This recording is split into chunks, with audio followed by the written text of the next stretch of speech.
मुझे अपने वजन पे नाज है। Mention not. This is where we mention the unmentioned. ये पुरानी कहानी है, पर सुनानी जरूरी है। पहले लोग मुझसे पूछा करते थे, क्या हुआ? तब मेरे पास अल्फाज नहीं थे। बात 1998 की है। हम लंदन में रह रहे थे। मेरा बेटा 1 साल का था। मैंने नई नई अपनी स्ट्रैटेजी कंसल्टिंग की नौकरी छोड़कर पीएचडी का प्रोग्राम में पढ़ाई शुरू करी थी। आदत थी बहुत काम करने की, पर ये भी चाहती थी कि इकलौता बच्चा है तो उसके साथ घर पे वक्त बिताया जाए। तो पढ़ाई का बहाना अच्छा था कि कुछ तो बिजी रहेंगे, पर अपने मन से बच्चे के साथ घर में रहेंगे। शादी में मैं ज्यादा बोलने वाली थी, वो शांत स्वभाव के थे। अगर कभी झगड़ा होता तो वो मेरे साथ बात करना बंद कर देते थे। मुझे 10 साल से आदत थी हमेशा मनाने की उनको। आहिस्ता आहिस्ता मैंने देखा कि हमारा रिश्ता बदल गया है। वो कुछ बात नहीं करते थे मेरे साथ। मुझे समझ में नहीं आता था कि क्या बात है जिससे नाराज है। आखिर तंग आके मैंने एक दिन पूछा, क्या नाराज हो? उन्होंने कहा नहीं।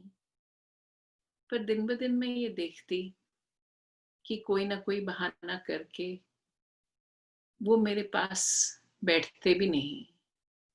बच्चे को हमारे बिस्तर से उठा के उसके कमरे में सुलाने ले जाते और वहीं सो जाते। हम लोग अगर बाहर जाते, कोई दोस्त के घर खाना खाने पे बुलाते, तो ऐसे लगता कि हम हैप्पी फैमिली हैं, सब बाहर जा रहे हैं खेल के, सबसे मिल के खाना खा के आ रहे हैं।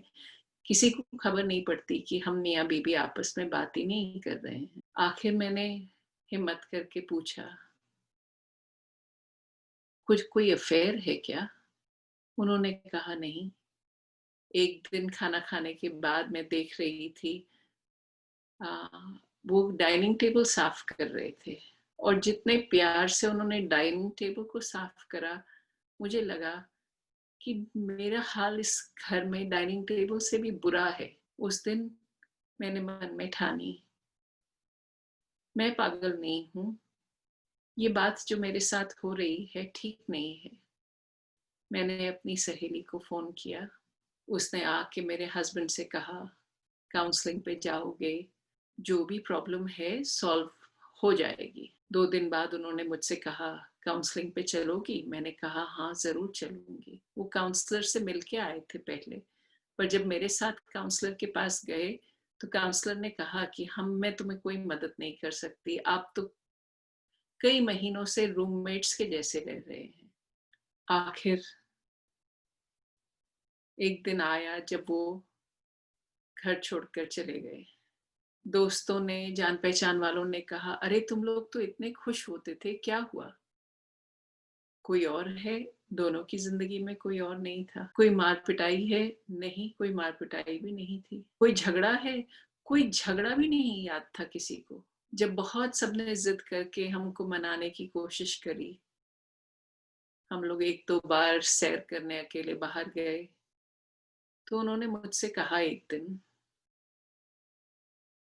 आई am no longer attracted to you. तुम्हारा वजन बढ़ गया है जब से बच्चा हुआ है। इस बात को सुन के मेरा लॉजिकल इंजीनियर का माइंड बोला, ये तो मुझे भी दिख रहा है, मेरा वजन बढ़ गया है, अब मैं माँ हूं, पर मैं तुमसे उम्र भर के लिए शादी की है। एक दिन बूढ़ी हो जाऊंगी, बाल सफेद होंगे, मुंह पे झुर्रियां होंगी, हो सकता है कुब निकला हो, और शक्ल बहुत खराब होगी। मुझे अपने हस्बैंड से उम्मीद है कि उस रेजन फेस्ड बुढ़िया को भी वो प्यार से ही साथ निभाएंगे। अगर तुम्हें सिर्फ मेरी खूबसूरती से प्यार था, तो ये बात मेरे को दिल पे धक्के के जैसे लगी है। खैर, उन बातों के बाद वो अपना घर अलग से बसा लिया। मैं अकेली अपने बच्चे के साथ रही। साल बीत गया अकेले रहते रहते। मैं वापस कैलिफ़ोर्निया आ गई, नई नौकरी शुरू करी। सबने मुझसे कहा, "तुम ज़्यादा बोलती हो, तुम ज़रा चुप रहो।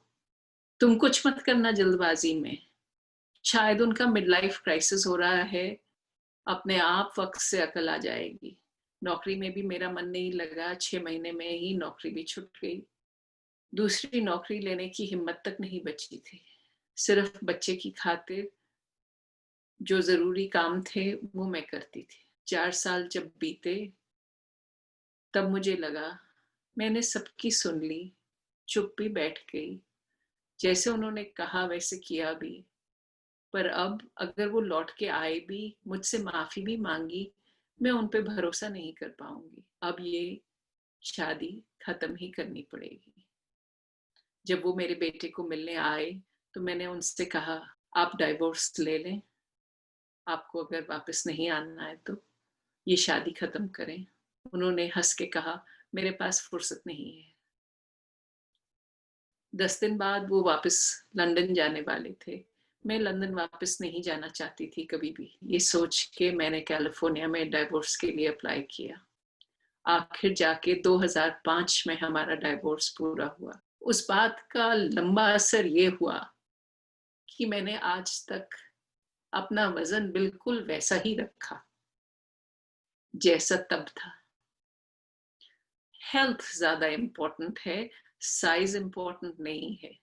और मेरी हेल्थ माशाल्लाह अब तक ऐसी है कि मैं दूर तक सैर करके बिना थके 5-7 मील आराम से चल सकती हूँ। मुझे अपने वज़न पे नाज़ है।